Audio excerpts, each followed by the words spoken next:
The stars are right, and that means it's time for another episode of The Whisper in Darkness. I'm your host, the Man from Lang. Thank you very much for joining me today. On this episode, we are reviewing the Survivor and Neutral cards in Devil Reef, the second Mythos pack in the Innsmouth Conspiracy cycle. There are spoilers throughout if you care about that sort of thing. If you enjoy what you hear, remember to like, comment, and subscribe. A quick reminder of how we rate cards here on The Whisper in Darkness. The best of the best get an Elder Sign, while the worst of the worst get an Auto Fail, and the cards in between receive a +1, 0, or Elder Thing, respectively. Before I get started, I'd like to thank the patrons of this channel for their tremendous support. The Arkham Horror LCG community is amazing, and these people have gone above and beyond to bring you content like these player card reviews. If you'd like to support the channel's goals and see your name on this list, head over to patreon.com, sign up for a tier of your choice, and claim your rewards. That would be awesome. Without further ado, let's get started. The first Survivor card in the pack is Butterfly Effect. It is a free event that costs 1 experience point. It has a wild skill icon, the Paradox, Blessed, and Cursed traits. It is fast. You play when a chaos token with a symbol is revealed during a skill test at your location. Before resolving its effect, you or the performing investigator may either commit a card to this skill test or return a card they committed to this test to their hand. Again, here we have another Blessed card for Father Mateo. The effect on this is similar to that of the reaction on Silas Marsh, the Survivor investigator in this cycle. It does give an investigator a chance to succeed after a bad pull. If you happen to pull say a -4 and you are only +2, then you have a chance to commit another card to this, to the skill test and pass. It also gives you the opportunity to pull a card back. Say if you do, you commit a +2 and then you draw a Bless token and you're like, well, a Bless and say a plus or a -1 or something like that. And you're like, well, I don't need this skill card anymore, so I'll pull it back to my hand and save it for another skill test. That all said, I'm not really crazy about this card. I just it's not really the type of card that I would include in my deck, largely because it feels like I'm simply exchanging this card for the card for another card.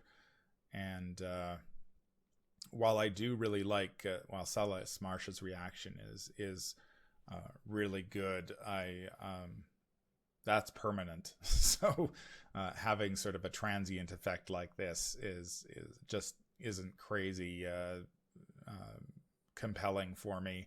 I mean, perhaps there's a deck that you could play, perhaps Preston with the Crystallizer of Dreams or something like that, where you could use this and then say you play this, then you get to stack it on the Crystallizer and then use it for its wild skill icon later.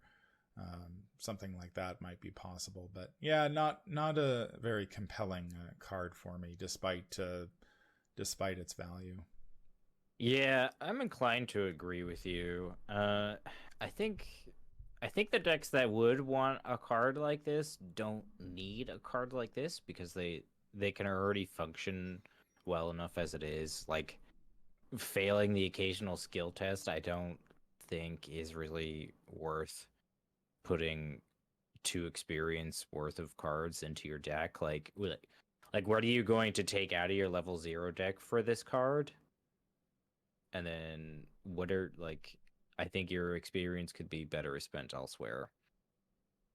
Yeah, I think the only way I would want to play a card like this is if I had a lot of really high impact, probably skills, since they have the biggest impact when they're committed to skill tests. And say if you commit a really big skill card to a test and then either it's unnecessary because you were going to pass the test anyway, or you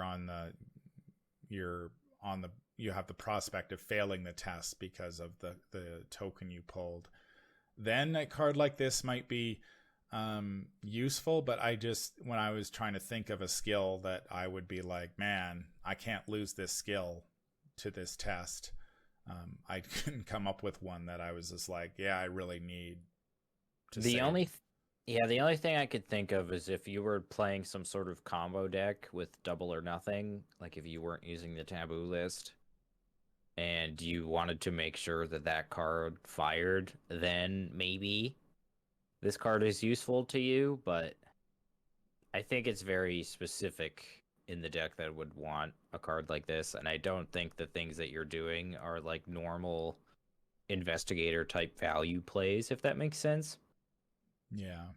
Yeah, I sort of, I think you made a good point that I think a card like this is sort of, you're saying to yourself, well, I'm never going to fail skill tests, and you are going to fail some skill tests during a scenario, and is it worth negating one of those potentially negating one of those failures, or saving a skill card just because? And I don't think it's worth the card for that.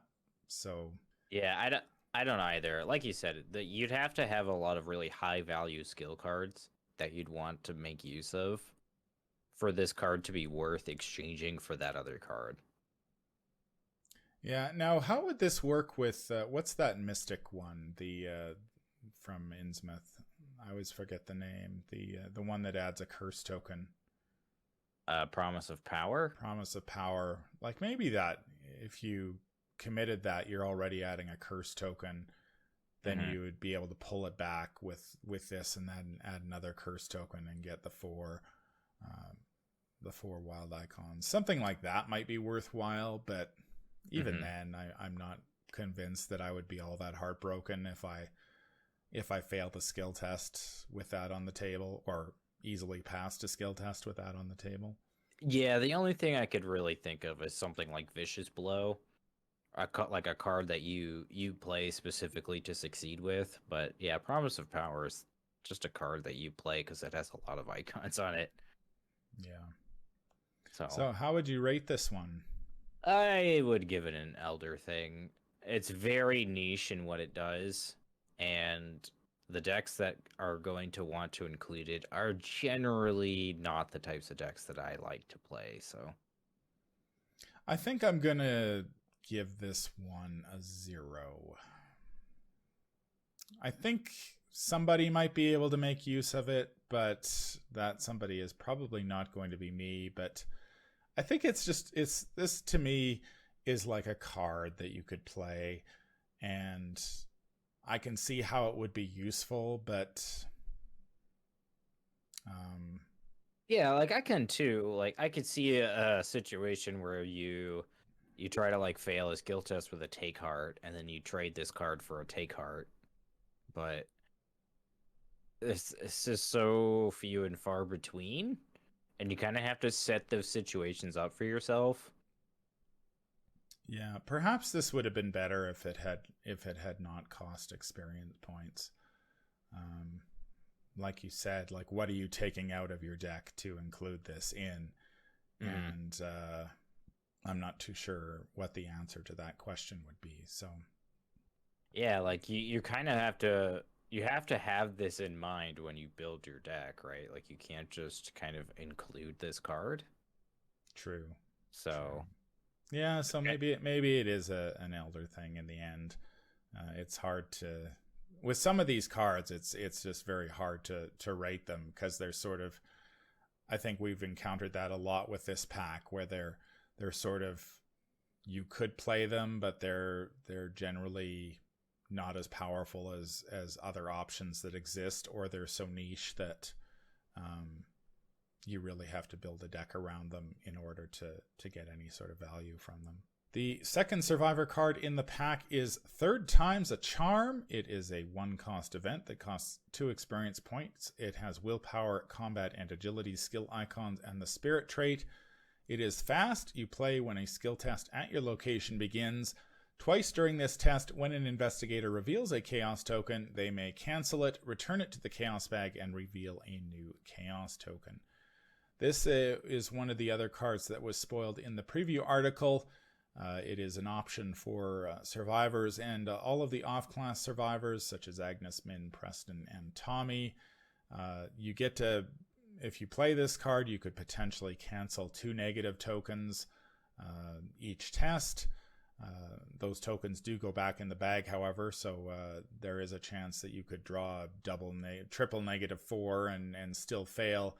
Alternatively, you can use this to fish for Bless or Curse tokens or Elder Signs to trigger other effects, and I think that's probably where this card is going to see most of its play in those sorts of decks that are looking for a specific type of token, and having a couple more bites at the apple is never a bad thing. Unfortunately, like I said, the token is returned to the bag, so it doesn't necessarily improve your odds of drawing the token you want by thinning out the bag. Say if the token was set aside and then you pull again.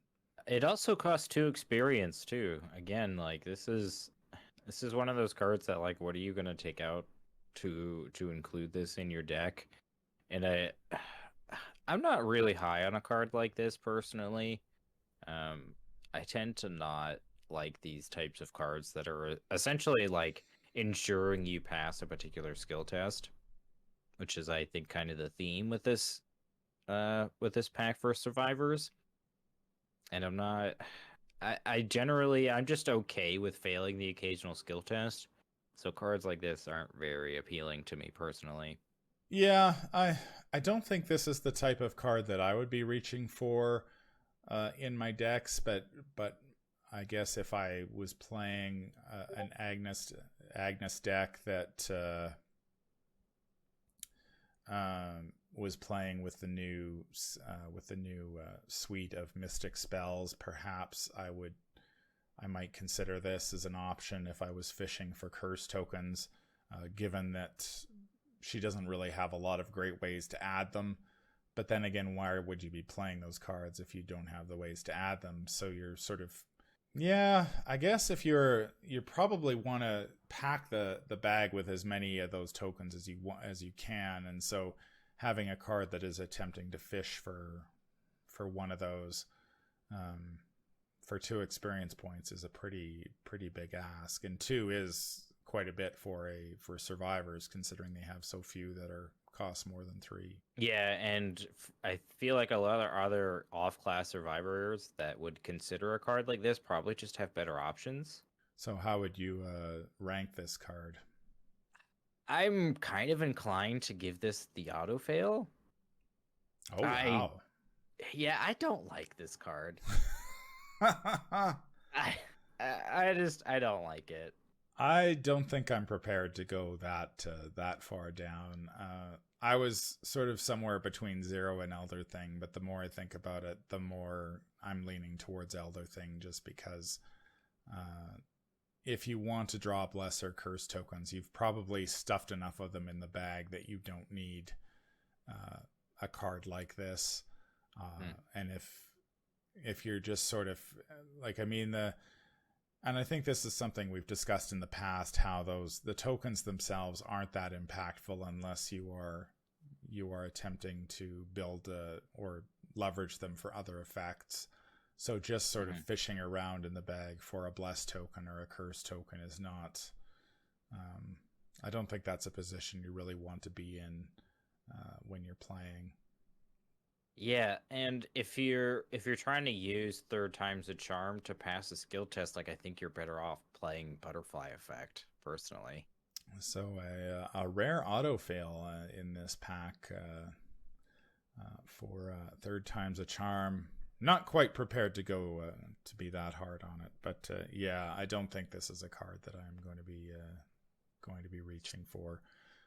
These sorts of manipulation effects sort of fall flat with me, but I could understand why somebody would want to play it.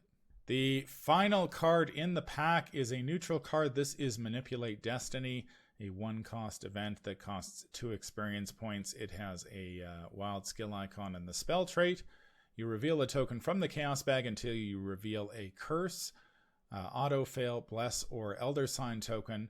If you revealed a curse or auto fail token, deal 2 damage to an enemy at your location.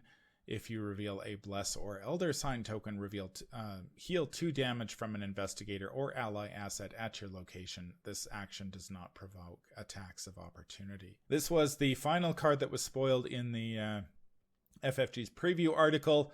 It's got the spell trait, so it synergizes with a ton of cards that use that. This card's value went up significantly when Favor of the Moon and Favor of the Sun were spoiled in the Lair of Dagon, since you can basically get a Curse or Bless token on demand.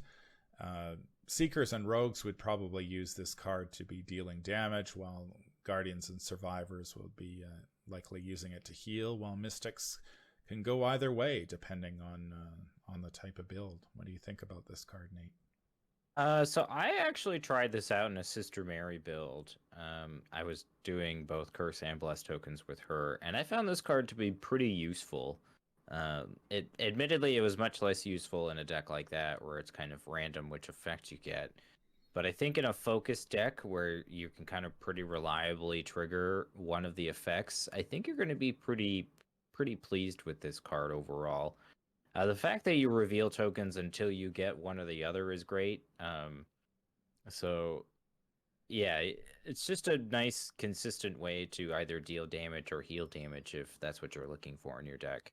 And the fact that it doesn't provoke attacks of opportunity is nice too. So, yeah, it's for 1 resource, dealing 2 damage is pretty good, or healing 2 damage is pretty good. Healing tends to be quite labor intensive and requires you to be playing assets and whatnot a lot of the time, and this lets you heal for 1, as long as you've got enough Bless token, or at least as long as you got a Bless token in the bag.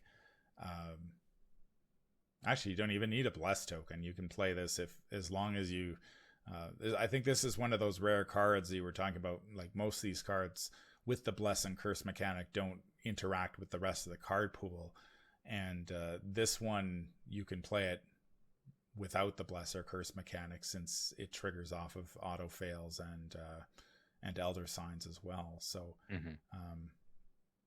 this is one of the rare cards in the pack where Bless and Curse tokens are part of it, but you don't necessarily need them. yeah, and it can also heal allies too, which is becoming more and more useful in the Guardian card pool, specifically with cards like Greta Wagner that we got in the Nathaniel Cho starter deck. That, or Agency Backup, or Guard Dog. Those are all pretty good options to be able to heal as well. So that's a nice little boon for it as well. I think I would rate this card at a 0, maybe a +1. It's pretty good. I think 2 experience is a little much for it, but it is good. Yeah, I think I'm willing to go. Am I willing to go +1? I think I'm willing to go +1 on this one. I like the fact that you don't necessarily need Bless or Curse tokens in order to pick this one up. It is a bit expensive at 2 XP, but I think if you were playing spells, like if you are playing a spell deck that has a lot of those synergies, throwing a copy of this in there is going to be pretty nice as well. And yeah, I do like this one. I guess the one downside is that since it does trigger off of auto fails or Elder Signs, that again, it is somewhat random as to what, if you're not playing any Bless or Curse tokens, you're still sort of subject to that randomness. Am I going to deal 2 damage to an enemy, or am I going to get to heal? Like, I guess that's up to destiny. Yeah. It's kind of why I'm leaning more towards a 0, just because I can specifically think of one instance where I was trying to deal 2 damage and I drew an Elder Sign. I was like, well, it's not exactly what I was looking for, but I think it's decent. If you're playing a Curse or Bless deck, I think this card is worth including in your deck. Yeah. I think that's why I'm satisfied with a +1. If you're playing either a Bless or Curse deck, then you're probably going to pick this card up. If you're not, its value probably drops a little bit because its reliability is going to take a bit of a hit, since you are subject to that randomness. But still, I mean, dealing 2 direct damage without taking a skill test, or healing damage without having to go through the rigmarole of playing an asset and then taking an action to trigger that asset is pretty nice. And the fact that it doesn't provoke attacks of opportunity either. So if you are in the heat of the battle and you need to, if your life depends on having a couple more health, either on you or an ally, then this is pretty that you're going to be happy that you have this card. Mm-hmm. So what do you think about this pack overall, Nate? Overall, I think this pack is really quite a mixed bag. The Curse and Blessed Oath overall, I think, is definitely the highlight of the pack, but a lot of the other cards felt fairly mediocre to borderline duds to me. Yeah, I know when I was going through my notes preparing for this, it was hard to get excited about a lot of the cards. While it's nice to have Keen Eye 0 and Blood Pact 0 in the card pool, I mean, at this point, they're known entities. And so not too exciting there. The Truth Beckons, again, it's another one of those movement events. It's kind of like, well, we've already got really good movement events. Under Surveillance, you read the attached to a location and your heart kind of sinks a little bit because you know that this isn't going to work out as well as you'd hoped. And a lot of cards where it's just sort of like, yeah, I mean, you can play it, but there's probably better options out there for your deck. And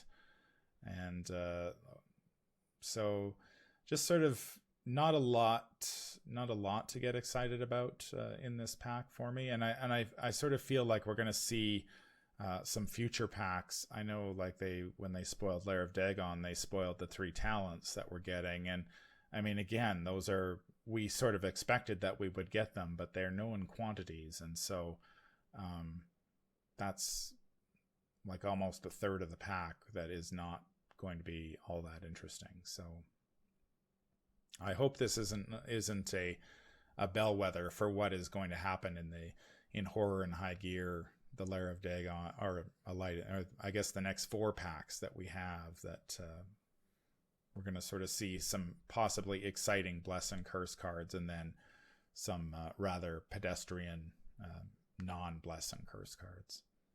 Yeah, that was kind of my fear going into this campaign as a whole when they first initially unveiled Curse and Bless. Was just like, I think it's been stated multiple times throughout various content creators, but this is the only chance that they get to make and print any of these cards. So, you know, like, most of the packs are going to be monopolized with these Bless and Curse cards. So if you don't like that sort of mechanic, then I guess kind of too bad, because a lot of the other cards have felt fairly underwhelming. So, well, we will be seeing Horror and High Gear here, I believe, since we are recording this on New Year's Day. We will be seeing that by the end of the week, I suspect, or the end of next week, I should say. Mm-hmm. And then we will be back with that review when that pack drops. Would you say would be kicking that review into high gear? We will definitely kick that review into high gear.